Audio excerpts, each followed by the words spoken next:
Hermano, que el Señor le bendiga.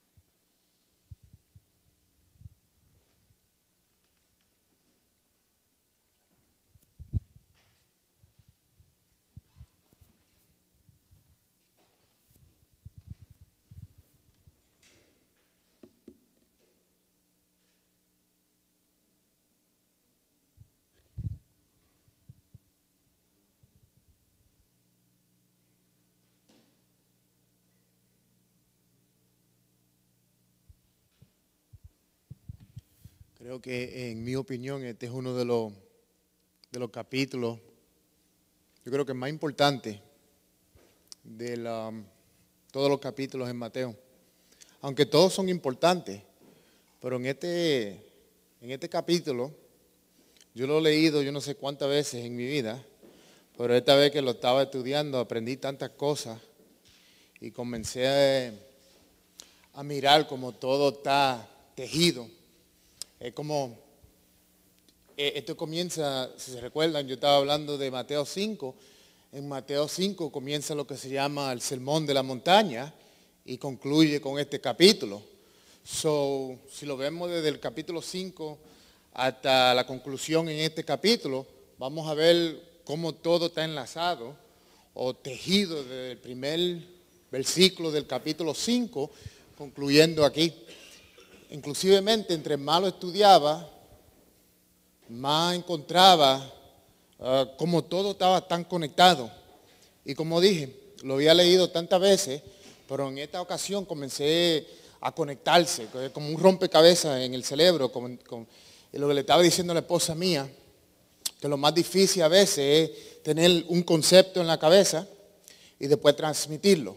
Porque yo lo puedo entender de una manera y lo conecto en la cabeza, pero a veces cuando se transmite se pierde y muchas veces la gente o la audiencia no lo ve de la manera que está en mi cabeza. Le estaba diciendo a la esposa mía que lo más difícil es, especialmente cuando lo estoy pensando en otro lenguaje y después lo estoy traduciendo en mi propia cabeza al otro idioma y digo, bueno, lo estaré transmitiendo como está aquí. You have it? Okay. Le pedí a la esposa mía que lo lea bien rápido, ya que me hizo gastar 5 minutos. Sorry. Ok, Mateo 7. No juzguen a nadie para que nadie los juzgue a ustedes, porque tal como juzguen se les juzgará, y con la medida que midan a otros se les medirá a ustedes. ¿Por qué te fijas en la astilla que tiene tu hermano en el ojo y no le das importancia a la viga que está en el tuyo? ¿Cómo puedes decirle a tu hermano, déjame sacarte la astilla del ojo, cuando ahí tienes una viga en el tuyo? Hipócrita, saca primero la viga de tu propio ojo y entonces verás con claridad para sacar la astilla del ojo de tu hermano. No den lo sagrado a los perros, no sea que se vuelvan contra ustedes y los despedacen. Ni echen sus perlas a los cerdos, no sea que los pisoteen. Pidan y se les dará. Busquen y encontrarán. Llamen y se les abrirá. Porque todo el que pide, recibe. Y el que busca, encuentra. Y el que llama, se le abre. ¿Quién de ustedes, si su hijo le pide pan, le da una piedra? O si le pide un pescado, le da una serpiente? Pues si ustedes, aun siendo malos, saben dar cosas buenas a sus hijos, ¿cuánto más su Padre, que está en los cielos, dará cosas buenas a los que le pidan? Así que en todo traten ustedes a los demás tal y como quieren que ellos los traten a ustedes. De hecho, esto es la ley y los profetas. Entren por la puerta estrecha, porque es ancha la puerta y espacioso el camino que conduce a la destrucción, y muchos entran por ella. Pero estrecha es la puerta y angosto el camino que conduce a la vida, y son pocos los que la encuentran. Cuídense de los falsos profetas. Vienen a ustedes disfrazados de ovejas, pero por dentro son lobos feroces. Por sus frutos los conocerán. ¿Acaso se recogen uvas de los espinos o higos de los cardos? Del mismo modo, todo árbol bueno da fruto bueno, pero el árbol malo da fruto malo. Un árbol bueno no puede dar fruto malo, y un árbol malo no puede dar fruto bueno. Todo árbol que no da buen fruto se corta y se arroja al fuego. Así por sus frutos los conocerán. No todo el que me dice Señor, Señor entrará en el reino de los cielos, sino solo el que hace la voluntad de mi Padre que está en los cielos. Muchos me dirán en aquel día, Señor, Señor, ¿no profetizamos en tu nombre y en tu nombre expulsamos demonios e hicimos muchos milagros? Entonces les diré claramente, jamás los conocí. Aléjense de mí, hacedores de maldad. Por tanto, todo el que me oye estas palabras y las pone en práctica es como un hombre prudente que construyó a su casa sobre la roca. Cayeron las lluvias, crecieron los ríos y soplaron los vientos y azotaron aquella casa con todo. La casa no se derrumbó porque estaba cimentada sobre la roca. Pero todo el que me oye estas palabras y no las pone en práctica es como un hombre insensato que construyó su casa sobre la arena. Cayeron las lluvias, crecieron los ríos y soplaron los vientos y azotaron aquella casa. Y ésta se derrumbó y grande fue su ruina. Cuando Yeshua terminó de decir esas cosas, las multitudes se asombraron de su enseñanza, porque les enseñaba como quien tenía autoridad y no como los maestros de la ley. Amén. Gracias. Ok, tanto que comunicar aquí. Este primer versículo, no juzguéis para que no sea juzgado. ¿Cuánto han oído este versículo? Lo han oído muchas veces, ¿verdad? Inclusivemente es algo que yo creo que todo el mundo lo sabe y no importa si creen en Dios o no. Yo creo que hasta los mismos paganos, si lo podemos llamar así, o cualquier persona que ni vaya a la iglesia, estos términos están centralizados en sus enseñanzas, en el sentido de que cuando uno trata de corregir a alguien, ¿verdad? En los caminos del Señor, o sea, en el mismo trabajo, casi siempre por ende la persona dice, ¿qué es lo que dicen cuando se le trata de corregir? Casi siempre te saltan con esto, ¿verdad? Dice, tú no me puedes juzgar a mí, ¿verdad? ¿Quién eres tú?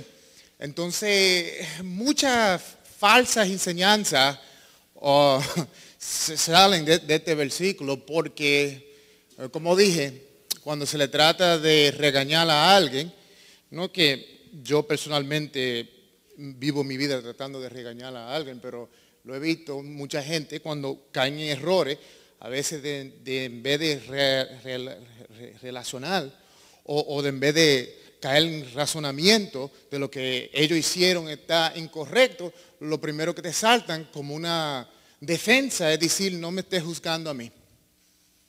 Y lo sacan de este concepto. Si se recuerdan, en Mateo 5, el Mesías, estaba hablando en semanas atrás, de que él habla que si alguien te da en un lado de la mejilla, que le vuelva al otro lado. Y después él dice ojo por ojo y diente por diente. Entonces ese concepto comienza en el capítulo 5. Y si se recuerdan, estábamos hablando del amo y del siervo en ese concepto. Ahora lo vemos otra vez aquí en Mateo 7, que el concepto que él está hablando de no juzgar para que no sea juzgado es algo que lo encontramos en Deuteronomio. En Deuteronomio 19, otra vez aparece el ojo por ojo, diente por diente. Pero en esta ocasión se tiene que ver con testimonio o con testigos. Vamos a ponerlo así. Si yo quiero juzgar a alguien porque a lo mejor lo encontramos haciendo algo malo, se sabe que en la ley, en la corte de ese tiempo, se tenía que llevar 2 o 3 testigos. Entonces se iban al jurado, al frente del juez, los 2 testigos. Y vamos a suponer que los 2 testigos están testificando contra alguien y lo están acusando de algo. Vamos a usar, por ejemplo, lo están acusando de adulterio. Mira lo que pasa. Ellos van a juzgar el caso como lo hacen aquí en los Estados Unidos. Y si lo encuentran culpable, entonces lo están juzgando como que está en adulterio. Pero mira lo que pasa. Si en el caso el juez determina que los testigos están hablando algo falso contra esta persona, entonces lo que ellos estaban testificando a esa persona, el jurado va contra ellos mismos. Son los dos falsos acusantes, si lo están acusando de adulterio y el juez lo encuentra inocente, ellos mismos van a ser juzgados por el adulterio, así como dicen Deuteronomio 19, ojo por ojo y diente por diente. Tiene que ver con falsos testigos, con lo mismo que ellos están juzgando, ellos mismos, la sentencia cae sobre ellos. Si podemos ir al próximo slide. En el próximo slide vemos aquí en la Torah, en Levítico 19, dice: no hagáis injusticia en juicio, en medida de tierra, en peso, ni en otra medida. Balanzas justas, pesas justas, efa justo y injusto tendréis. Y yo, Yahweh vuestro Dios, que os saqué de la tierra de Egipto. Interesante, Hillel tenía 7 maneras de interpretar la escritura. La cuarta manera de él interpretar las escrituras, la puse aquí abajo, y dice: mediante el uso de la cuarta regla de Hillel, podemos reconocer que la provisión de iguales pesos y medidas es una de las formas que él utiliza de hermenéutica. Hermenéutica es cómo interpretar las escrituras, y la cuarta es que si la voy a interpretar, tengo que hacerlo con pesos de igual manera, que con el peso que le doy a esta, lo tengo que tener balanceado para darle el mismo peso a esta otra escritura. Y en ese sentido se utiliza esta forma de interpretación, que vamos a ver si seguimos. Vamos al próximo slide. El uso de esto en nuestras vidas. Interesantemente, aquí tengo la definición de oración. Si se recuerdan, lo he dicho varias veces, que la oración no tiene que ver nada con, muchas veces nosotros cuando vamos a orar, tenemos por enseñanza que se convierte en un tiempo de pedir, y de en vez de estar adorando a Dios, lo que cambio es la hora que estoy devotando aparte para el Dios, lo que hago es pedir. Sin embargo, la palabra orar, hitpalel, en el hebreo significa juzgarse uno mismo. Eso es lo que significa la palabra oración. Es juzgarse uno mismo. Entonces la pregunta sería: ¿cómo yo me voy a juzgar yo mismo?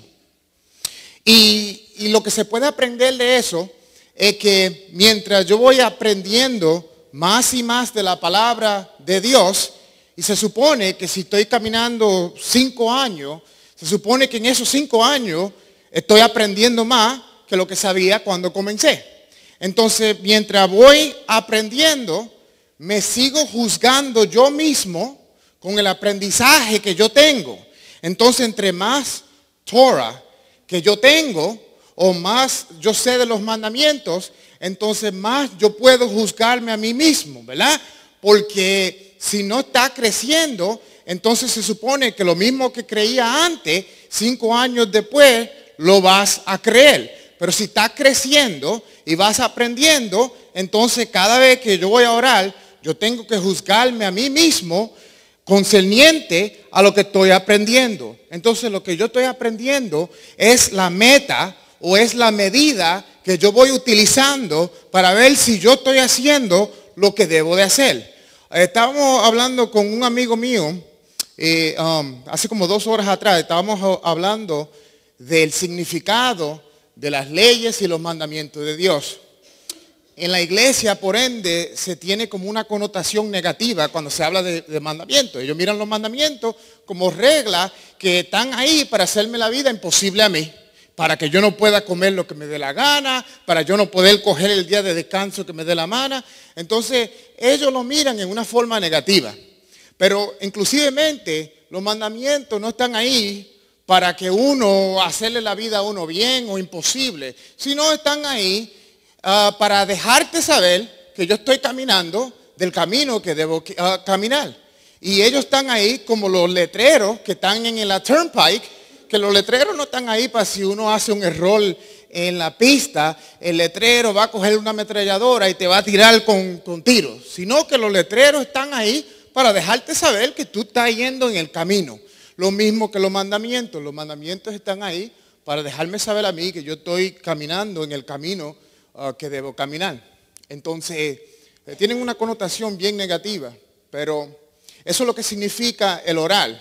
Es que yo voy aprendiendo más y tengo que levantarme al nivel de lo que estoy aprendiendo. ¿Por qué? Porque estoy encontrando, mientras voy aprendiendo la palabra, que la palabra está en un nivel y yo estoy aquí abajo. Tengo que juzgarme a mí mismo y decir, yo estoy caminando verdaderamente a la estatura de lo que estoy aprendiendo. ¿Por qué? Porque a veces el aprender algo me vuelve la vida incómodo. ¿Por qué? Porque estoy cómodo en lo que estoy y ahora yo tener que hacer algo que no estaba haciendo anterior requiere que yo me vuelva incómodo, como para muchos el no poder trabajar es incómodo para ellos. ¿Por qué? Porque algunos lo ven que el día de sábado yo voy a ganar overtime, voy a trabajar más y para ellos se vuelve incómodo. Para el que quiere comer lo que le dé la gana, como yo he oído muchas personas que no quieren venir a los caminos porque no quieren dejar comer cosas como cerdo. Entonces la palabra dice una cosa, pero ellos no están preparados a juzgarse a ellos mismos, a llegar al estado de lo que la palabra requiere. Y eso es lo que significa el orar. El orar, y el apóstol Pablo lo dice aquí en 1 Corintios, capítulo 11, versículo 31, dice, que si no juzgamos a nosotros mismos, ¿no seríamos juzgados? ¿Y qué es lo que está diciendo el apóstol Pablo? El apóstol Pablo dice que está entre nosotros juzgarnos nosotros mismos. Es mejor yo, Daniel Colón, analizar mi vida y ver dónde están los errores cuando voy aprendiendo de la palabra, que Él sea el que me tenga que juzgar. Y hablando con la esposa mía, ella me trajo una historia bíblica que verdaderamente yo creo que trae este enfoque, es la vida de Saúl. Estábamos hablando de Purim la semana pasada. Si se recuerdan de Saúl, Saúl tenía que matar a los amalequitas. ¿Qué es lo que hace Saúl? Saúl deja al rey Agag. Entonces, el jurado del Altísimo es que él mate a los amalequitas. El problema del libro de Estel es que hay un hombre que se llamaba Amán, el agageo, que viene del rey Agag. Ese cáncer, ese problema viene porque Saúl, el jurado que vino de allá mismo, él lo cogió en su propia mano y él lo juró. Y la consecuencia es, y estamos hablando de esto también, es que ahora Saúl va a morir. Y Saúl se trata de matar. Y eso, ni eso lo puede hacer bien. Y se queda vivo. Y ahora está muriendo y viene un muchacho. Y le dice, ¿quién eres tú? Y él dice, yo soy un amalequita. Y el amalequita lo mata a Saúl. ¿Y qué es lo que nos enseña? Que el jurado del Señor era que él tenía que matar los amalequitas.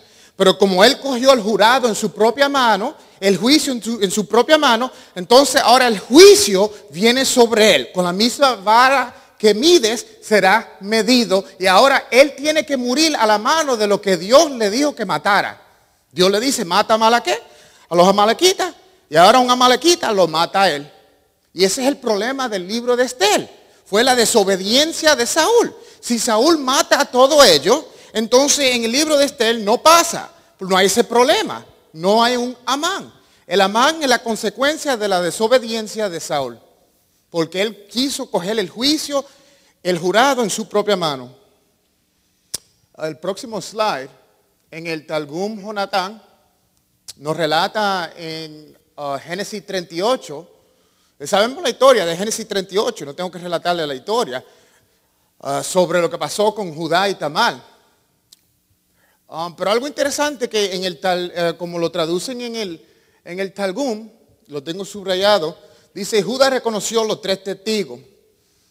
Y subrayado tengo, con la medida que un hombre mide, deberá medirse a él. Y después sigo un poquito más abajo y dice aquí, medida es de acuerdo a la medida y la regla a la regla. Vemos interesantemente que este concepto que utiliza el Mesías lo vemos en el Targum. El Targum ya tiene, este es el de Jonatán, tiene más o menos como 2000 años. Y encontramos ese concepto de juzgar con testigos y también del juicio y de con la misma medida. Entonces, la cosa es con juzgar, es que muchas de las veces para yo juzgar yo tengo que coger la posición de juez. Entonces, si yo estoy juzgando a cualquiera de ustedes, yo mismo me hice el juez. Y una de las cosas que lo que está hablando el Mesías es que yo no estoy en posición de serme juez. Mira la tendencia del ser humano. La tendencia del ser humano, ellos miran a los demás y dicen que ellos están bien porque no están haciendo lo que los demás están haciendo. Como los que no creen, hay muchos que no creen en Dios y te tratan de convencer a ti que son gente buena. Y dicen, bueno, yo soy bueno. ¿Y por qué eres bueno? Porque no maté a nadie. Entonces miran al que mató a alguien, lo miran como malo. Y es malo. El que no mata y roba, en sus propios ojos creen que son buenos porque no roban. Entonces no entienden que el ser justo no tiene que ver nada con que robaste, aunque uno que es justo no hace esas cosas. Pero esa es la tendencia. Lo mismo pasa en las iglesias. En la iglesia hay la tendencia de juzgar a los demás porque ellos están haciendo algo que no es correcto, que no es un problema que yo tengo. Como alguien que sea un mentiroso. Alguien puede levantarse y decir, bueno, yo voy a juzgar a este que lo que habla es mentira, porque la mentira no es buena. Pero quizá el que lo está juzgando por la mentira, lo está juzgando porque él no tiene ese problema. Pero él mismo a lo mejor tiene un problema que es peor que el mentir, que a lo mejor es tener rencor o odio en su corazón contra su hermano. Entonces la cosa es que él lo está juzgando a él por mentir, pero él mismo no está mirando que yo tengo un problema peor que él tiene. Y por eso que él dice, no juzguéis para no ser juzgados. ¿Por qué? Porque lo está juzgando por algo, porque tú no tienes necesariamente ese problema, pero tú también tienes un problema. Y la cosa es que para yo poder juzgar a alguien, yo tengo que estar fuera de ningún problema. Yo tengo que ser casi perfecto. ¿Por qué? Al fin y al cabo, cuando voy a juzgar a alguien por algo que yo no necesariamente estoy batallando, al fin y al cabo, yo tengo algo también con lo cual yo estoy batallando. Y la cosa es que la tendencia humana es ajustar el brazalete que tienen a lo que ellos están haciendo. Entonces lo que ellos están haciendo es la medida que ellos usan para decir que está correcto. Y fuera de esa medida, el que no está entre esa medida, está incorrecto. Como la iglesia, a donde quieren llevar a la hija mía, la hija mía vive con su mamá.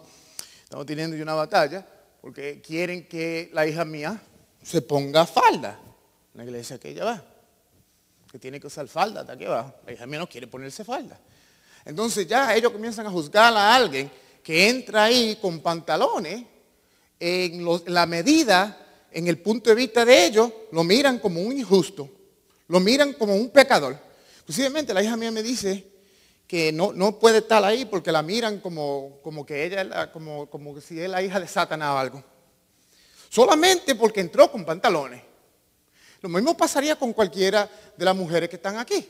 Si entran a ese sitio, no importa lo bueno que sea, como Dios la está mirando, ya te están juzgando a través de esa medida, no importando el carácter que ellos tengan. Y lo que no miran es que lo estoy juzgando. A veces se lleva tanto coraje que se le entra tan odio a la gente que cualquiera que no lo ven vestido como de la misma manera, ya lo juzgaron. No entendiendo que con esa furia, con ese odio que yo tengo contra esa persona, es un peor problema que esa persona como se viste. Y ese es el punto, que ninguno de nosotros, y yo casi por costumbre, si oigo que alguien cayó en algo, trato de evitar de decir, yo sabía que le iba a pasar o algo así. ¿Por qué? Porque eso son tendencias de juzgar a la persona. Yo si me dicen que tal y persona hizo cualquier cosa, por más horrendo que se suene, lo dejo así y ¡pam!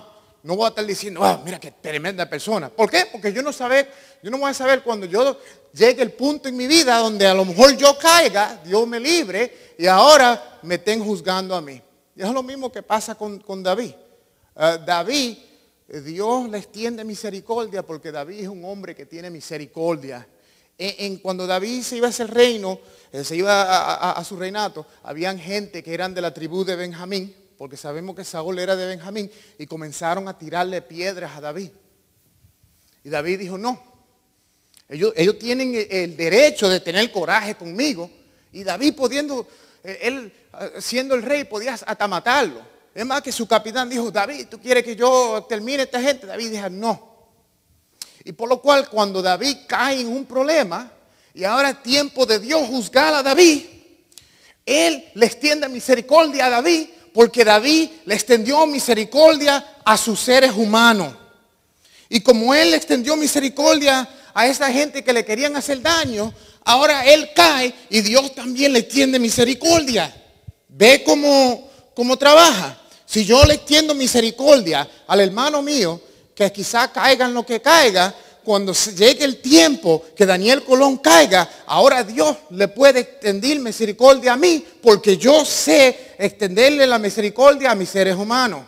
Por eso es la parábola que dice el Mesías, que dice, mira, yo tenía $1 billón de deuda y se la borramos toda. Y lo encontramos allí en la calle, haciéndole la vida imposible por uno que le debía $10.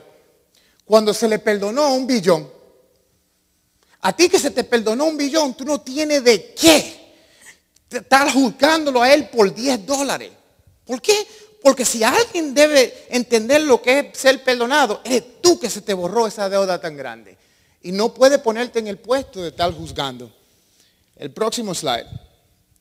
Me gusta la foto, que no se ve muy bien ahí, pero el hombre tiene una viga en el ojo. En Mateo 7, 3, 5 dice, ¿por qué miras la paja que está en el ojo de tu hermano, pero no consideras la viga que está en tu propio ojo? ¿Y cómo dirá a tu hermano? Déjame sacar la paja de tu ojo, y he aquí hay una viga en tu propio ojo. Hipócrita, saca primero la viga de tu propio ojo, entonces mirará claramente para sacar la paja del ojo tuyo. Me encanta, porque esto tiene que ver con ojo por ojo, diente por diente. ¿Ve? Ojo por ojo y diente por diente es juzgar con la misma medida, con el mismo peso, es tener un peso justo. En tiempos atrás, además, el Proverbio 11 dice que una balanza injusta es una abominación al Altísimo. ¿Por qué? Porque lo he relatado en tiempos atrás, pero lo voy a relatar de nuevo. Que en una balanza, si yo quería hacerme de dinero, yo arreglaba la pesa anterior. O sea, la pesa tiene que pesar algo, yo le quitaba o le añadía la pesa para que siempre salía yo ganando. Eso es una balanza injusta, que es una abominación. ¿Y qué es lo que están tratando de hacer con eso? Robar o decepcionar. Y eso es lo que él está relatando aquí, ojo por ojo, diente por diente. Dice, mira, tú lo estás jugando a él, que él tiene solamente algo en su ojo, algo que no lo deja ver claramente, pero tú tienes algo que en el ojo te lo está tapando entero, y con que está tapado entero, así verdaderamente no puedes juzgarlo a él. Quítate eso del ojo para que vea claramente, y ahora vas a estar en una posición para poder juzgarlo a él. Pero ¿cómo tú vas a poder pararte aquí y juzgarlo a él, y tú estando en peor condición que lo que está él? Eso es lo que le está diciendo. Y lo que deja de entender es que mayormente personas que comienzan a juzgar a otros son gente que está proyectando algo con lo cual ellos están batallando ellos mismos. Entonces la forma de que ellos transmiten esa agresión o un problema en su vida es que comienzan a proyectarlo y juzgar a las demás personas. ¿Por qué? Porque ellos mismos no están bien en su vida, y esa es la forma con que ellos bregan y justifican la vida de ellos. ¿Por qué? Porque si yo estoy haciendo algo malo, quiero encontrar a alguien que está haciendo algo peor para que el énfasis se me le quite a mí y se le ponga a esa persona. Y lo que Mesías está diciendo es, pues, tú estás en peor condición que él. Quítate eso que está completamente bloqueándote la visión, y después vas a poder ver claramente. El próximo slide.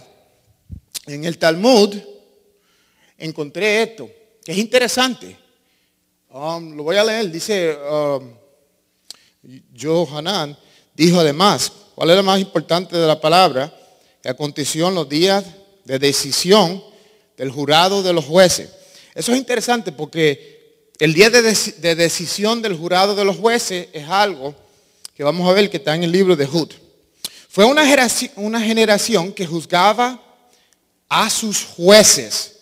Si el juez le dice a un hombre, toma la astilla de entre los dientes, él replicaba, toma la haz de entre tus ojos. Si el juez le dice, tu plata es escoria, él replicaba, tu licor se mezcla con agua. Esto está aconteciendo en el Talmud, este debate. Y dice, en el día que el jurado juzgaba a los jueces. ¿Y a dónde aparece eso? Eso aparece en Ruth, el primer capítulo, versículo 1. Yo había leído el libro de Ruth tantas veces y nunca le di cuenta que comienza así. Mira cómo comienza el libro de Ruth. Dice, y aconteció en los días que juzgaban los jueces que hubo hambre en la tierra. Entonces los rabinos, comentando sobre este versículo, ellos dicen que en ese día la gente le dio con juzgar a los propios jueces. ¿Y cuál es el resultado? Que hay hambre. ¿Por qué? Porque la gente le dio una tremenda idea que ellos ahora son jueces. Es como que yo tenga una tremenda idea de querer ponerme en la Suprema Corte sin yo estar elegido a eso. Y ahora me ponga yo como que estoy en la Suprema Corte y puedo juzgar. Y eso es lo que está pasando aquí en el libro de Ruth. Y así comienza. En los días que la gente le dio con juzgar los jueces, hubo hambre en la tierra. Ese es el resultado. El resultado es que cuando uno coge y toma una posición, que no es una posición que uno está elegido para esa posición, lo que trae es un resultado que no es bueno. Y lo encuentro interesante porque los rabinos están hablando de que si un juez le decía algo a la persona le contestaba para atrás de nuevo. Que si tiene esto en los dientes, quítate esto que tú tienes en el ojo. Y vemos que este mismo estilo es el que está usando el Mesías. Y lo encuentro interesante porque tiene que ver, ahora viendo cómo el Talmud habla de esto, podemos entender lo que está hablando el Mesías. No es tanto que yo esté juzgando a alguien porque alguien está haciendo algo malo. O una cosa es corregir a alguien con amor. Yo puedo corregir a alguien con amor. No necesariamente quiere decir que yo lo estoy juzgando. El que está juzgando a una persona quiere decir que ya pusieron juicio sobre esa persona. Es como que yo le diga, mira, tal y tal cayó en esto y ahora se va para el infierno. ¿Qué es lo que yo hice? Ya yo juzgué la vida de esa persona sin yo saber si esa persona se va a cambiar, se va a arrepentir. Eso es lo que es juzgar. Es una diferencia de juzgar y corregir. Uno puede corregir a alguien en amor y no necesariamente lo está juzgando, solamente lo está corrigiendo. Como un padre que está corrigiendo al hijo. Cuando uno está corrigiendo al hijo, no es que lo está juzgando porque cree que el hijo es una mala persona, sino que lo quiero corregir en amor porque lo amo como padre. Es la diferencia. El que está juzgando no lo está haciendo con amor, lo está haciendo como el que se está riendo cuando alguien cae. Están diciendo, yo lo sabía que ese de hora para el día va a caer rápido. Como cuando yo me casé con la esposa mía, estaban diciendo en la iglesia donde íbamos que eso no van a durar ni un año. Ya me habían juzgado el matrimonio sin saber. Porque estaban diciendo que Daniel Colón es esto, que lo otro, que han habido rumores de que cuando Daniel era tremendo, que era malo, que esto y que lo otro. Y gracias a Dios este año celebramos 10 años de casado. No sé cómo lo hizo y cómo me está soportando por los 10 años, pero yo le digo que su galardón será grande en el cielo. No va a tener recompensa en esta tierra por soportarme a mí, pero le digo que no te apures, que tu pago va a ser grande en el cielo. Bueno, le digo eso con todas las cosas. Le digo, dame un masaje, que el pago tuyo va a ser más grande todavía por este masaje en el cielo. Y siempre el pago no se recibe aquí, siempre es en el cielo. Ella como que se está cansando de ese cuento ya. Dámelo a mí ahora mismo. Eso de estar esperando tanto, nah. El próximo slide dice, pedid y os darán, buscad y hallaréis, llamad y se os abrirá, porque todo aquel que pide recibe, el que busca halla, y el que llama se le abrirá. Esto tiene que ver con ser persistente, con seguir atrás de algo. El libro de Santiago nos dice, hablando de este mismo tema, codiciáis y no tenéis, matáis y ardéis de envidia y no podéis alcanzar, combatís y guerráis y no tenéis porque no pides. Pides y no recibes porque pides mal, para gastar en vuestros deleites. Entonces, Mateo nos dice que si nosotros estamos pidiendo, buscando, se nos va a dar. Pero Santiago nos da la condición por lo cual mucha gente le piden y no reciben. ¿Por qué? Porque están pidiendo para cosas que no tienen que ver con ganancia de los demás, sino ganancia propia. Sino que lo que yo le estoy pidiendo al Señor un carro, no porque en verdad lo necesito, sino porque como forma de orgullo quiero impresionar a los demás para que ellos vean el tipo de carro, el Mercedes que Dios me ha dado. Entonces le estoy pidiendo un Mercedes al Señor, no porque él verdaderamente necesita un Mercedes para ir para el trabajo, sino porque quiere impresionar a todo el mundo. Y eso es lo que nos está advirtiendo Santiago, que si estamos pidiendo para nuestra propia ganancia, entonces no vas a recibir. Y se está hablando de persistencia, como la parábola de la mujer. ¿Se recuerdan la parábola de la mujer que seguía yendo el juez? Y el juez le decía que no. Y al fin y al cabo el juez le dijo, bueno, para que me saquen esta mujer de aquí porque me está sacando de quicio, vamos a darle lo que ella quiere. Como los nenes chiquitos. Los nenes chiquitos te piden dulce, como el hijo mío. Y ya me lo piden, no se te puede dar dulce. Pero son bien persistentes, siguen. 2 minutos, dame dulce. No, el dulce no es bueno para ti. Ellos me están mirando al padre como que el padre es el mismo diablo. ¿Cómo tú me puedes impedir a mí dulce? Que eso es algo bueno para mí. No sabiendo que el dulce le va a causar daño después. Ellos te están mirando a ti como el enemigo. Como el mismo que no sabe de la palabra de Dios. Está mirando la palabra de Dios como que se está en enemistad con ellos. Están diciendo, oye, que Dios es tan malo, que quiere impedirme a mí tener mi hamburguesa con cerdo adentro. ¿Cómo Dios me puede impedir algo a mí? Eso es algo bueno para mí. Como el nene chiquito, cuando no entiende que no se le puede dar dulce. Pero lo que pasa, que te siguen fastidiando, siguen molestándote. Y al fin y al cabo ya tú no puedes. Mira, cómete la bolsa entera y déjame quieto. ¿Verdad? ¿Por qué? Porque ya yo no puedo más. Y lo pasa con el hijo mío. Estamos riendo yo y Arely porque pasa con todo. Que el muchacho a veces uno le dice una promesa solamente para que te deje tranquilo, pero que no se le olvida la promesa. Él se puede levantar por la mañana con lo más sueño posible y si no se quiere vestir le digo, te voy a llevar a McDonald's. Y así con todo el sueño, cuando se recoge el daycare a las 5 o las 6 de la tarde, eso es lo primero que te está esperando. Vamos para McDonald's, ¿verdad? Hasta uno mismo se olvidó que dijo esa promesa. Él con todo el sueño del mundo no se olvida de esa promesa. Y eso es lo que es ser persistente. El profeta Daniel nos dice que estaba orando y ayunando por 21 días. Pero Daniel no sabía si él iba a recibir la contesta por lo cual estaba orando, sino que él decidió ayunar y orar y me imagino que se determinó hacerlo hasta que tuviera una respuesta. Y ya sabemos que después de los 21 días, después vino un ángel que necesitaba ayuda del mismo Miguel. Pero lo que nos demuestra es que Daniel estaba determinado a seguir orando y ayunando hasta tener la respuesta. Eso es lo que está hablando aquí. Pedir y buscar.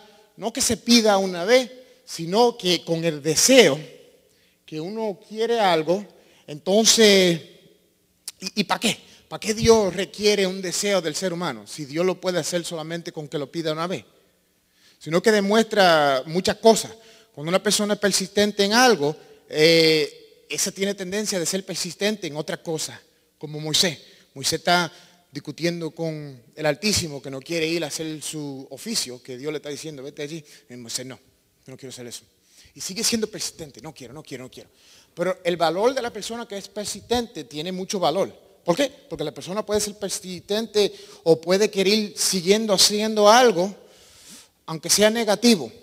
Pero cuando esa persona tiene esa misma determinación a lo positivo, entonces esa persona no deja que nada se le ponga en el medio cuando tienen un propósito que hacer, como Nehemías. Él es uno de los ejemplos. Este hombre le vinieron todos los obstáculos, pero él ya estaba, yo voy a hacer un propósito, los muros. Y no voy a dejar que nada se me sirva de obstáculo. ¿Por qué? Porque vienen obstáculos. Pero que es persistente y sigue, rompe cualquier obstáculo y dice, voy a seguir adelante, aunque se me presente lo que se me presente. Y esto es lo que está aconteciendo aquí, eso es lo que está requiriendo. El próximo slide. Lo que se le llama, no sé cómo suena en español, la regla de oro. Como que no suena muy, en inglés le llaman the golden rule. Así que se dice. Y tiene como el mismo, ok. Hoy nunca lo utilizaba en español. La regla de oro. La regla de oro es algo que normalmente es una regla que no tiene que ver con el cristianismo. El Mesías lo dice. Pero es una regla que es mundialmente. Que mundialmente casi por ende, a una persona que ni sabe la Biblia no, ya sabe que no voy a hacerle un daño al vecino, porque quizás cuando yo esté caminando por ahí el vecino quiere hacerme el daño a mí. Y por estar viviendo en paz, déjame no hacerle algo a él que yo no quiera que él me haga a mí. Y eso es lo que dice, lo que está diciendo aquí el Mesías. Así que todas las cosas que queréis que los hombres os hagan, así también haced a vosotros a ellos, porque esto es la ley y los profetas. Él está resumiendo, y es interesante, porque él no es el único. Él resume la ley y los profetas con el tratamiento que tú le das a los demás. Y vamos a ver la conexión que esto tiene. Esto conecta el sermón de la montaña. Esto aquí, yo quiero que esté clave. Porque vamos a ver más luego que hay gente que se atreven a aparecérsele al frente de él con decirle lo que él no está buscando. Van a decirle varias cosas. Pero mira lo que él está buscando. Él dice, como tú tratas al que está a tu lado, a tu vecino, vecina, a eso es la ley y los profetas. El filósofo Confucio y muchos más, no solamente él, tienen en sus escrituras también casi más o menos lo mismo. Pero vamos al próximo slide. Este slide es del Talmud. Es interesante porque relata una historia de Shammai y Hillel. Y dice, había una vez un gentil que fue antes de Shammai y le dijo, conviértete con la condición de que usted me voy a convertir con la condición de que usted me enseñe la Torá mientras esté en un pie parado. Es como raro que el tipo quiere pararse en un pie para que. Entonces Shammai lo echó a un lado con la vara de medir que sostenía. Entonces el mismo hombre no tuvo buen resultado con Shammai. Shammai, en otra palabra, lo botó. Él se va a Hillel. Y le dice, y Hillel lo convirtió, diciendo, lo que es despreciable para ti, lo mismo que la regla de oro, no lo hagas a tu prójimo. Ahora, mira lo interesante, esto es toda la Torá y el resto es comentario. Vaya y apréndelo. Mira lo que él dice. Literalmente lo que él dice es lo mismo que está diciendo el Mesías. El Mesías dice que el hacerle bien al prójimo, no hacerle algo que tú no quieres que él te haga el mismo. En otra palabra, en tener el prójimo en una estima tan alto en tu vida que tú vas a tratar de no herirlo. Porque esta es otra cosa que estábamos hablando yo y mi esposa, que hay mucha gente que están hiriendo a la persona solamente con palabras. Hay gente que no tienen filtro en la lengua y dicen cosas que son, imagínate, como le estaba diciendo yo a la esposa mía, que hay gente que vienen y ven a uno y le dicen algo así, especialmente a una mujer. Le molesta también a un hombre también, pero gente a la mujer que le digan, bueno, ¿y qué te ha pasado?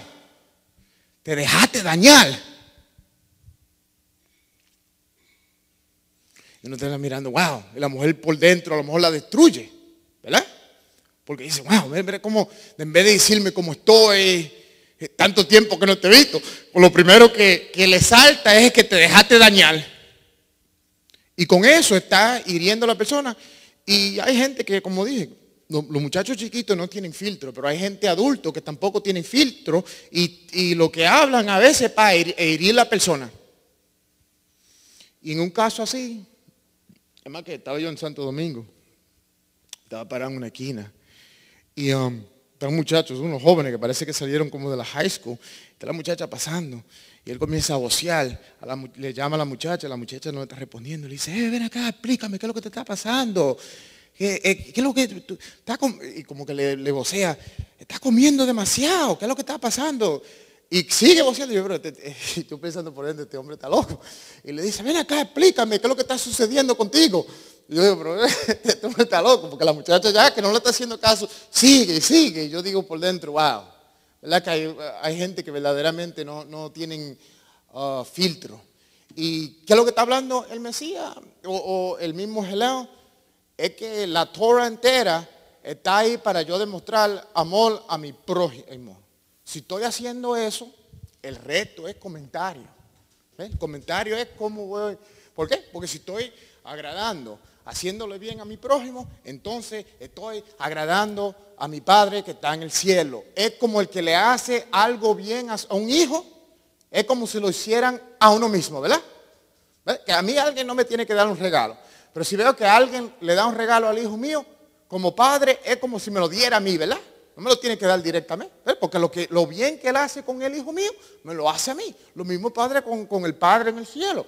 Lo bien que uno le hace a un hijo de él que está aquí, es como si lo hiciera al mismo Padre. Es más que uno como padre prefiere que le den algo a su hijo que se lo den a uno mismo, ¿verdad? ¿Por qué? Porque uno lo ve tan contento que se ponen y eso siempre o debe poner a uno contento también. El próximo slide, Mateo 7, 13, 14, dice, entrar por la puerta estrecha porque ancha la puerta y espacioso el camino que lleva a la perdición y muchos son los que entran por ella porque estrecha es la puerta y angosto el camino que lleva a la vida y pocos son los que la hallan. ¿Qué es lo que está hablando el Mesías aquí? ¿De qué es lo que él está hablando? Esto es una de las partes bíblicas que sabemos que bíblicamente para entender las escrituras tenemos que entender el idioma, tenemos que entender la cultura. En este instante es interesante porque hay muchos instantes así bíblicamente que él usa la geografía de ese pedazo de tierra o algo que está a su alrededor para él utilizar una enseñanza más profunda todavía. Y este es el caso de este versículo. Si vamos al próximo slide, aquí no se ve muy bien en esa foto, pero el templo, específicamente el segundo templo, construyeron unas escaleras en los dos lados. Se entraba, habían 5 puertas, se llamaban la puerta del Hulda. Así que se llamaban. A veces la creencia es que se llamó así a través de una profetisa que se llamaba así mismo. Anyway, se entraba en el lado derecho y la entrada, los escalones hacia la entrada eran bien estrechos, así, bien apretados. ¿Por qué? Porque el propósito es que estoy entrando al templo y debo de entrar lo más rápido posible. ¿Por qué? Porque quiero entrar a donde está la presencia del Altísimo. Eso se supone que yo quiera llegar lo más pronto posible. Es como cuando uno tiene ganas de ver a alguien que uno quiere y uno está llegando, uno no está gastando tiempo, uno está entrando por los escalones lo más pronto posible porque tiene el deseo de ver a la persona que uno va a visitar. Alguien que va a visitar su madre, o su querido, su querida. Y uno no está gastando tiempo en los escalones. Entonces eso pasaba en el templo. En el templo era bien estrecho la entrada porque se supone que el que está entrando no esté parando, hablando y teniendo conversaciones. Estoy rápidamente para entrar porque quiero llegar a la presencia de él. Ahí se dice que ni se hablaba. Era todo el mundo rápidamente entrando para adentro y colocarse para adentro. Ahora, la salida no era así. La salida era bien amplia, los escalones, porque después que salían del templo se quedaban dialogando, hablando de lo que aprendieron en el día, como pasa aquí, cuando a veces se termina el servicio, nos quedamos hablando, platicando de ciertas cosas, a veces 1 hora o 2 después. Lo mismo pasaba en los tiempos del templo. La salida era bien amplia, la entrada era bien estrecha. Y eso es lo que está hablando, con eso en mente, es la referencia de lo que él está utilizando para traer una enseñanza espiritual. Y el Mesías hace esto, y el Mesías, el apóstol Pablo, Juan, hacen esto en muchas de las enseñanzas, que usan algo que está alrededor. Como cuando él le dice a los fariseos, ustedes son como tumbas blancas. Literalmente donde está parado, atrás de él en la montaña de Olivos, hay muchas tumbas blancas. Entonces él está utilizando algo que ellos están y conocen para utilizar una enseñanza espiritual. Lo mismo pasa en Juan 15. Juan 15 él dice, yo soy la vid verdadera. En el segundo templo tenían unas columnas bien grandes que tenían viñas alrededor, y la gente que aportaban dinero para el arreglo del templo le ponían el nombre en esa columna. Él está utilizando esa columna que estaban en forma de viña para ilustrar y enseñar que yo soy la vid verdadera. Ustedes están viendo esa vid ahí, que eso es de yo no sé qué, de qué, pero lo que estamos viendo aquí, esto es la vid verdadera, porque eso se va a romper ya mismo, lo van a destruir, pero lo que están viendo aquí no. Entonces en este caso aquí, él está utilizando eso. Lo que nos deja hacer espiritualmente es que nosotros debemos tener un deseo de llegar al templo que no es hecho de mano, para poder llegar en su presencia. Entonces ellos, nosotros, se hace más difícil porque no estamos con el templo al frente y estamos removidos de esa época. Pero por eso es interesante conocer la cultura, el lenguaje, la geografía, porque entendiendo todas esas cosas, como que le lleva el entendimiento de la Biblia a otro nivel. No que uno no lo va a leer y no va a entender cosas, pero el que ha ido a Israel y Sonia puede testificar que cuando no es lo mismo uno leyendo algo en la Biblia que estar viéndolo y visualizando. Como cuando yo tenía una expectativa de lo que se iba a ser el mar de Galilea. Yo creía que el mar de Galilea iba a ser algo bien grande y tremendo, y cuando lo vi era como un lago. Y de dentro por dentro, wow, yo pensaba como el Sphinx. El Sphinx en Egipto. ¿Han visto el Sphinx? Cuando uno lo ve por televisión, uno dice, wow, qué grande. Cuando lo vimos en persona, pero wow, eso está tan pequeño. Y la persona que nos estaba dando el tour dice, bueno, todo el mundo que viene aquí dice lo mismo. Porque uno lo ve por televisión y cree que es algo espectacular, algo grandísimo, enorme. Uno lo mira en persona y me quedé mirando y dije, bueno, esto no es tan impresionante. Pero le cambia la perspectiva a uno cuando uno está. Por eso que muchos de los detectives, cuando están tratando de resolver un caso, se van al sitio a donde pasó. Aunque la evidencia a lo mejor no esté ahí, ya la muerte pasó 1 año atrás. Y uno dice, ¿por qué esos detectives quieren llegar al caso a donde pasó? ¿Por qué? Porque ahora, aunque ellos no están, aunque removieron toda la evidencia, lo que se llama el estudio de forensics, que uno comienza a investigar, una dinámica pasa cuando uno llega al lugar donde pasó. Ahora uno sabe el espacio que se tenía, las ventanas, todo. El viento se le está topando a este lado, si el sol está entrando por aquí. Ahora lo lleva y pueden, muchas veces resuelven el caso solamente con llegando al lugar donde aconteció. El próximo slide. Este es uno de los versículos que me impactó mucho cuando primero comencé a estudiar la Biblia, porque no lo entendía. Y no estoy diciendo que lo entiendo todo todavía hoy, porque siempre que creo que entiendo algo, aprendo algo más, que me trae el entendimiento que creía que tenía y me humilla. Como yo siempre digo, yo soy un ingeniero de radio X y arreglo máquinas de radio X. Y a veces uno se cree que sabe mucho. Yo tengo 13 años siendo ingeniero de radio X. Y a veces creo que me sé mucho y concerniente a una máquina. Y viene un problema a veces que se me coge 2 semanas, que me humilla tanto que me siento como el hombre más tonto del mundo. Y le pasa a todo el mundo. Créanmelo. No importa lo mejor que uno sea en algo, va a presentarse un problema que te va a humillar para abajo y te va a sentir como que no sabe nada. Y cuando termine el problema va a ser algo sencillo. Pero digo, bueno, ¿cómo yo 2 semanas con algo tan sencillo?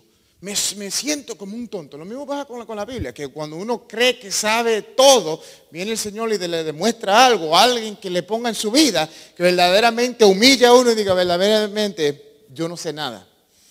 Aquí dice, no todo el que me dice Señor, Señor entrará en el reino de los cielos, sino el que hace la voluntad de mi Padre que está en el cielo. Esto tiene muchas implicaciones. Dice, no todo el que me dice Señor entrará. Ahora la clave es si no. El que hace la voluntad, mira, él no dice la voluntad mía. Él dice la voluntad de mi Padre. Eso es lo que él dice. Y ahí es lo que muchas veces tengo yo que enseñarle a gente cuando tratan de decir que el Mesías vino a traer enseñanzas nuevas, que él vino a traer nuevos mandamientos, que esto, que lo otro. Mira lo que él dice. Él no se incluye él mismo. Él dice la voluntad del que me envió, la voluntad de mi Padre. Ve que él mismo lo señala a su Padre. Mira el caso. Muchos me dirán en aquel día, Señor, Señor, no profetizamos en tu nombre no echamos fuera demonios, en tu nombre hicimos muchos milagros. Entonces le protestaré, nunca os conocí, apartados de mí, obradores sin Torah. Entonces, la gente se le tienen el atrevimiento de pararse en ese día a querer demostrarle al Altísimo, el mismo Señor, que yo debo entrar en tu reino o estar contigo con virtud de estas cosas milagrosas que yo he hecho. Como querer pararse al frente del Altísimo y demostrarle todo el dinero que yo tengo para impresionarlo a él, para que él me deje entrar. Entonces, estos tienen el atrevimiento de pararse y decir, mira lo que yo hice en tu nombre. Yo lo hice. Yo estaba usando el nombre tuyo. Cuando dice yo estaba usando el nombre tuyo, quiere decir que yo lo estaba haciendo bajo de tu autoridad. Eso es lo que significa el nombre. Y eso es lo que se termina el libro de Mateo, en este capítulo. Se termina con que los fariseos le están diciendo, este está enseñando en su propia autoridad. ¿Por qué? Porque los rabinos por costumbre, si lees el Talmud, vas a ver que un rabino, si quiere hacerle una enseñanza, tiene que hacerlo a través de alguien que enseñó eso, de uno de los sabios. O sea, yo no me puedo inventar una enseñanza nueva. Si yo estoy enseñando algo, yo tengo que citarle al rabino Gelel de esto, para darle credibilidad a lo que yo estoy diciendo. Si Daniel mismo se lo inventó, entonces nadie lo va a creer en el mundo rabínico. Por eso dicen que él está enseñando sin ninguna autoridad. Entonces estos están parándose al frente de él y están diciendo, nosotros lo hicimos en tu autoridad. Utilizamos tu nombre para hacer estas cosas. Lo interesante del caso es que quizás profetizaron de verdad. Se dio la casualidad que a lo mejor le echaron fuera demonios. Porque él no le dice que ustedes no hicieron estas cosas o que son mentirosos. Lo hicieron. Pero nada de eso lo está impresionando a él. ¿Por qué? Porque ellos se le escapó el punto de la Torah, de la Biblia entera. ¿Qué es lo que es el punto? ¿O qué es el propósito de la Torah? Estábamos viéndolo en slides atrás. Que la Torah o la regla de oro es que tratar a mi prójimo como yo quiero que me trate. Eso es el objetivo de la Torah entera. Esta gente, eso se le pasó por alto. Quieren impresionarlo a él y él lo está llevando al día de juicio, que lo hace 2 veces, lo hace en este capítulo, lo hace en Mateo 25. Lo lleva al día de juicio para demostrar lo que esta gente van a decir, para que ya tú sepas lo que no decir. Ahora, cuando tú te pares al frente del Señor, no te atrevas a decirle que impresionarlo con que hiciste milagro, o que sacaste un conejo de un gorro, o porque hiciste una capa de desaparecer, o porque se cayó oro de los cielos, o porque las muelas se me volvieron de plata, y yo pararme con el atrevimiento de querer impresionarlo a él con eso, como si él es impresionado con eso. Lo que te está mirando a ti, tú te vas a parar al frente de mí con ese resumen. Vete de nuevo y ven de nuevo, porque ese no es el propósito por lo cual tú te vas a parar del frente de mí a decirme que tú hiciste estos milagros. Eso no impresiona al Altísimo.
Este versículo tiene mucha tela donde cortar y no puedo desarrollarlo todo en una noche, pero tiene muchas implicaciones. Una de ellas es, la pregunta que yo tenía mucho tiempo, es como alguien que verdaderamente no tiene, porque lo que él está diciendo, yo no os conocí, lo que está diciendo es que no tenía una relación íntima con ellos. Y yo por mucho tiempo estaba perplejo, preguntándome por dentro, ¿cómo es que una persona puede hacer estas cosas sin tener verdaderamente un encuentro con Él, ¿verdad? Sin una relación íntima. ¿Cómo es que ellos pueden hacer estos milagros?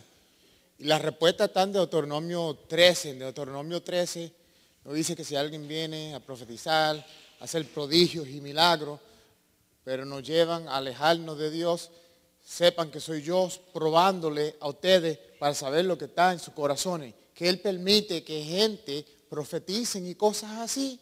No para impresionar a uno, sino para ver si uno sabe el propósito de la Torah. Y por lo cual Él permite estas cosas. Porque son cosas que me tenía perplejo por mucho tiempo y preguntaba, pero ¿cómo alguien puede hacer estas cosas? Y lo último del versículo que termina, apartados de mí, porque nunca los conocí, hacedores de maldad. La palabra maldad literalmente dice tú que no tienes la Torah. Si seguimos al próximo slide, vamos a ver, 2 veces le dije que el Mesías lo lleva al tiempo de juicio. Ahora vemos con los requisitos que la persona tiene que pararse al frente del Señor. Vemos el primer grupo que se aparan al frente de Él con el propósito de decir, o con el atrevimiento de decir que con estas cosas milagrosas nosotros tenemos el resumen de poder aplicar para estar con usted en el reino. Ahora vemos lo que Él indica de su propia mano, con lo cual uno se debe parar al frente de Él. Nos dice aquí, entonces el rey dirá al de su derecha, venid, benditos de mi Padre, heredad del reino preparado para vosotros de la fundación del mundo, porque tuve hambre, me diste de comer, tuve sed, me diste de beber, fui extranjero, me recogisteis. Estuve desnudo, me cubristeis, enfermo y me visitasteis, en la cárcel y viniste a mí.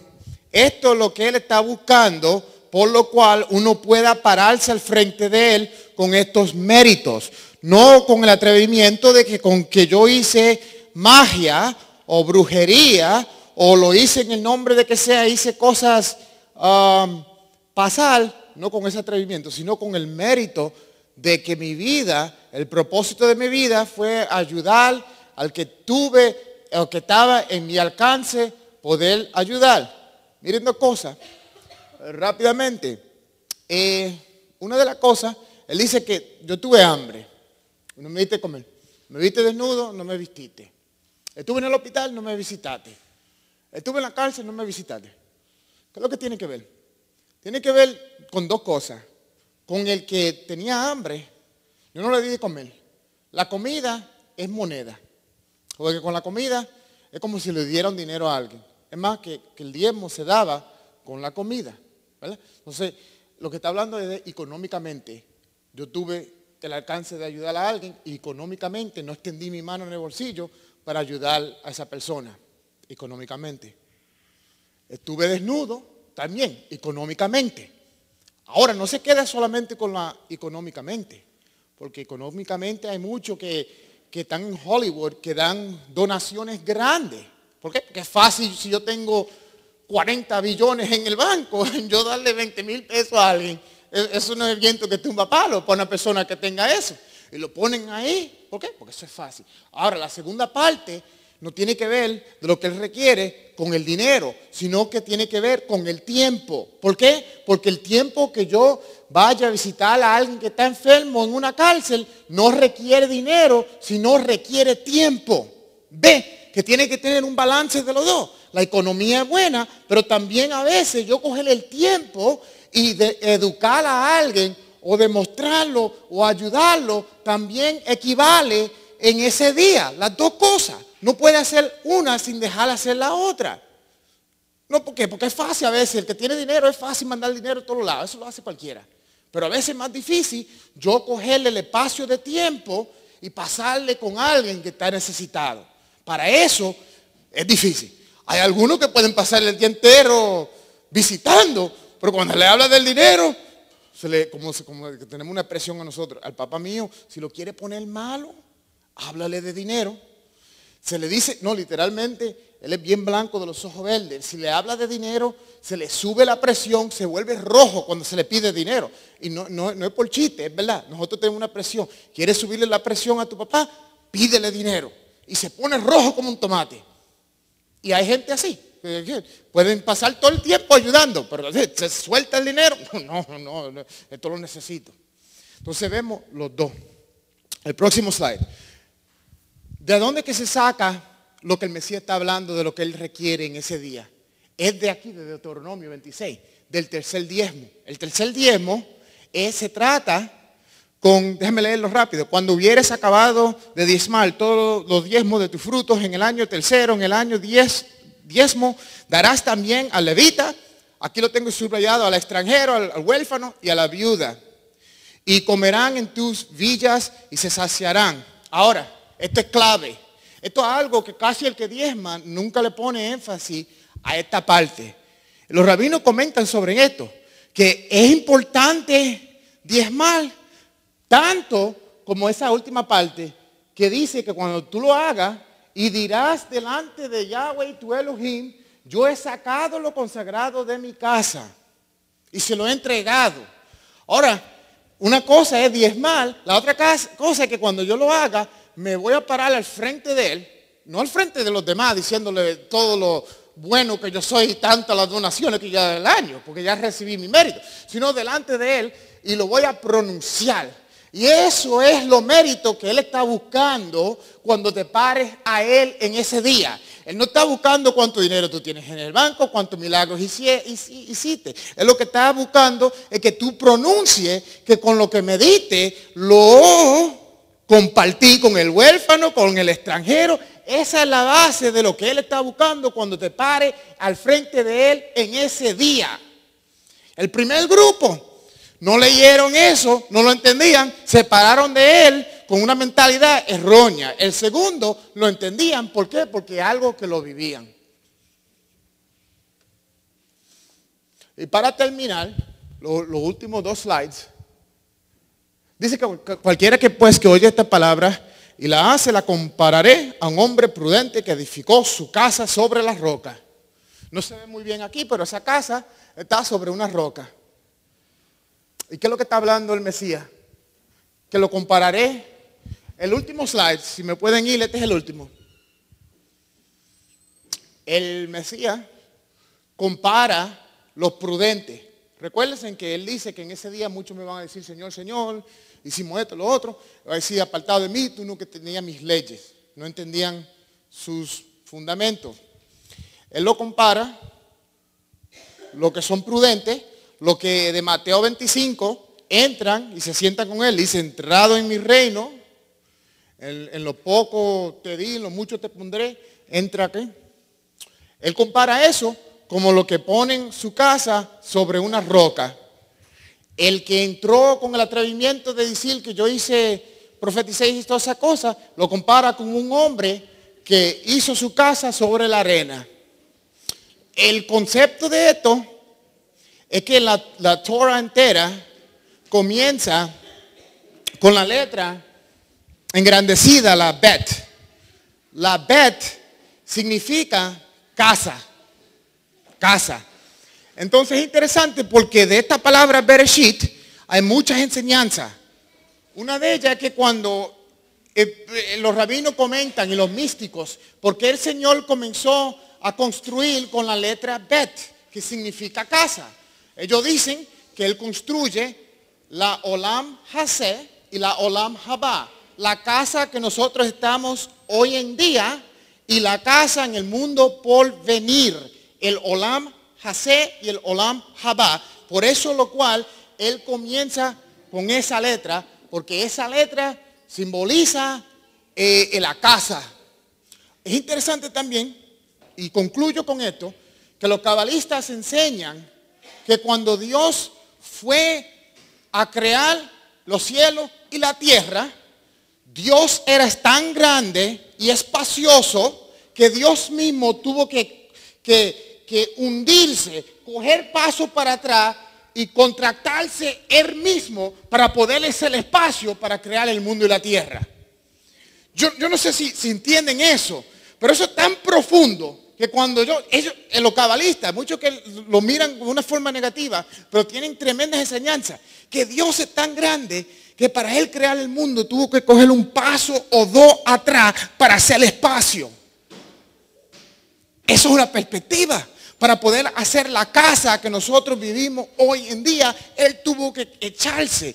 Y dicen que usan una palabra que como que Él mismo se mete, no se dice como se dice en español, he constricts himself. Se impacta Él mismo para poder hacer la casa en lo que nosotros vivimos. Y lo creo que es una bonita enseñanza, por lo cual el Mesías concluye que el hombre que se para sobre la roca, entonces en esta tierra, en esta casa, entonces vas a poder tener los méritos de entrar a la próxima casa que es el Olam Haba. Y con eso es que él resume y concluye el capítulo entero.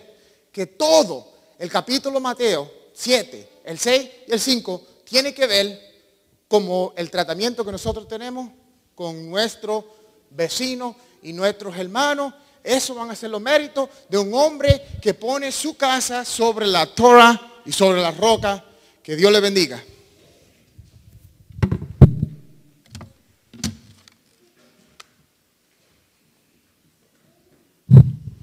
Amén. Gracias, hermano Daniel, por la palabra. Hemos aprendido bastante esta noche. Así es que ahora el mérito es construir la casa sobre la roca, ponerla en práctica, ¿verdad? Y me llamó mucho la atención la parte que él habló de los méritos, porque yo les contaba a los hermanos el miércoles que dice que había un rabino que tenía una hija y la muchacha era muy bonita y ya empezó a crecer. Entonces el hijo de otro judío empezó a conversar con ella y a conquistarla. Y entonces dice que la mamá le dijo al papá, el papá era un hombre de mucho dinero, una familia muy, muy adinerada. Le dijo el papá a la mamá, vaya, hable con José, porque José anda detrás de la niña y yo la veo a ella como que también le gusta. Entonces dice que ya estaban jovencitos y él lo llamó y le dijo, José, venga, voy a hablar con usted. Y le dijo, sí, señor. Y dice, dígame una cosa, José, yo veo como que a usted le gusta mi hija. Y él dijo, sí, la verdad es que me gusta. Y dígame una cosa, ¿cuáles son sus intenciones con mi hija? Y él le dijo, no, mis intenciones son justas. La verdad es que yo quiero un día casarme con ella y que ella sea mi esposa y que sea la madre de mis hijos. Y él le dijo, bueno, dígame una cosa, José, y si usted se casa con mi hija, ¿cómo va a ser para el dote y para la boda? Vea todo lo que ella tiene. Y el muchacho le dijo, Dios proveerá. Ok, está bien, Dios proveerá. Y le dijo, ok, digamos que usted se casa, José. ¿Y cómo va a hacer para comprarle la casa? Vea la casa en la que ella vive, ¿verdad? Y él le dijo, oh, no, Dios proveerá. Y así le fue él nombrando, y vea cómo va a hacer con la ropa, porque vea la ropa que ella usa, y cómo va a hacer con el carro, porque ve el carro que ella tiene. Oh, no, Dios proveerá, Dios proveerá. Para hacer la historia corta, al gran rato de conversar con él, le dice, ok, está bien, José, vamos a ver qué pasa. Y se va él donde la esposa, y le dice la esposa, dígame una cosa, ¿cómo le fue con José?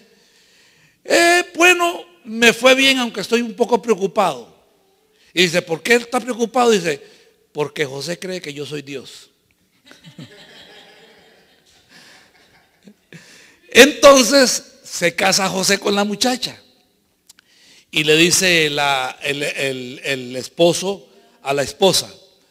Le dice, bueno, vamos a hacer una cosa, porque ese muchacho ¿en qué puede conseguir trabajo?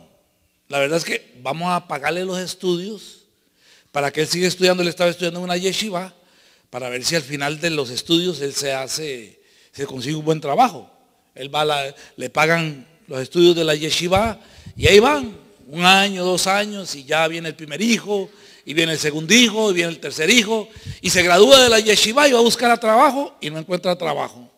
Entonces le dice el rabino a la esposa, no, vamos a hacer una cosa, vamos a pagarle estudios superiores para ver si acaso así él consigue un trabajo. Mientras tanto, y ahí nosotros lo seguimos manteniendo, ¿qué vamos a hacer? Y él sigue estudiando de veras, y 5 hijos, y 6 hijos, y 7 hijos, y él estudiando. Y entonces viene y se gradúa, o sea, ya está para graduarse. Y entonces le dice la esposa al esposo, ¿sabe una cosa? Que yo creo que nosotros hemos hecho mal. Estoy un poco preocupada. Y le dice ella, ¿por qué? Dice, porque nosotros hemos mantenido todos estos años a José y a nuestra hija, y ve a los hijos, y me da miedo que él se acostumbró a eso y lo tengamos que mantener toda la vida. Entonces le dice el esposo, no se preocupe, que uno no sabe quién mantiene a quién. ¿Ok?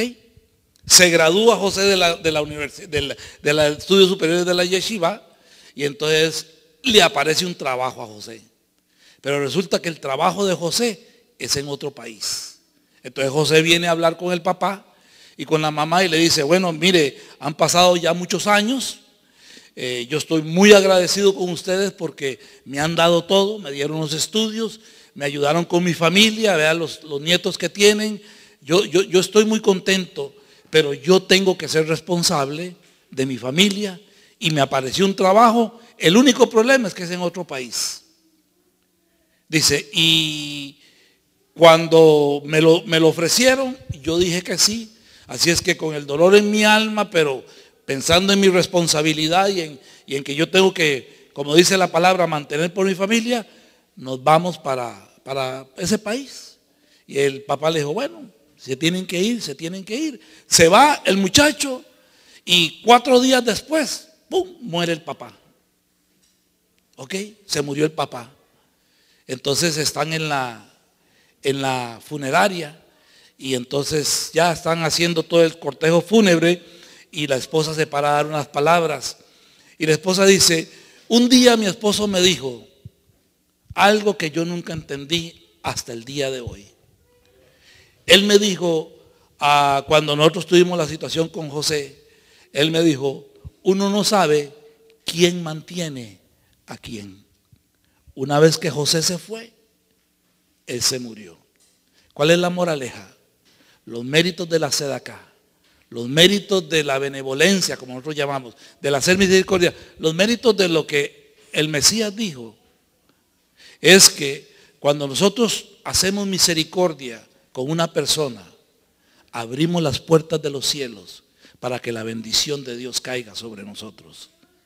Entre más usted pueda bendecir a otro, mayor bendición va a venir a su casa. Así es que cuando vea una necesidad y usted pueda, no acorte su mano. Si acorta su mano, cuidado, le pasa a la del papá de José. Amén. Damos gracias al Señor, nos ponemos de pie, nos despedimos en esta noche, agradeciendo al Señor por este día de bendición, por esta enseñanza de la palabra que el Señor nos ha dado, porque hemos aprendido mucho y dándole gracias al Señor por por habernos podido reunir y esperando que esta semana sea una semana llena de grande bendición. Amén. Así es que nos vamos a despedir bendiciéndonos y agradeciendo al Señor el estar en este lugar. Yevarejeja Jehová beishmereja, Yael Jehová panay beleja bijuneja, Isa Jehová panay beleja beyasen leja, Shalom. Vasanu et Shami al bene Israel va'ania barajim, Beshen Yeshua sarja Shalom. Jehová el que existe se arrodillará delante de ti trayéndote regalos y te guardará con una cerca de protección. Jehová el que existe reflejará la totalidad de su presencia hacia ti, trayendo orden y proveyéndote de amor, sustento y amistad. Jehová el que existe levantará la totalidad de su ser hacia ti, te considerará y establecerá la provisión de todo lo necesario para llenar todas las áreas de tu vida y estar completo. Y pondrá mi nombre sobre los hijos de Israel y yo los bendeciré. En el nombre de Yeshua, príncipe de paz. Amén y amén.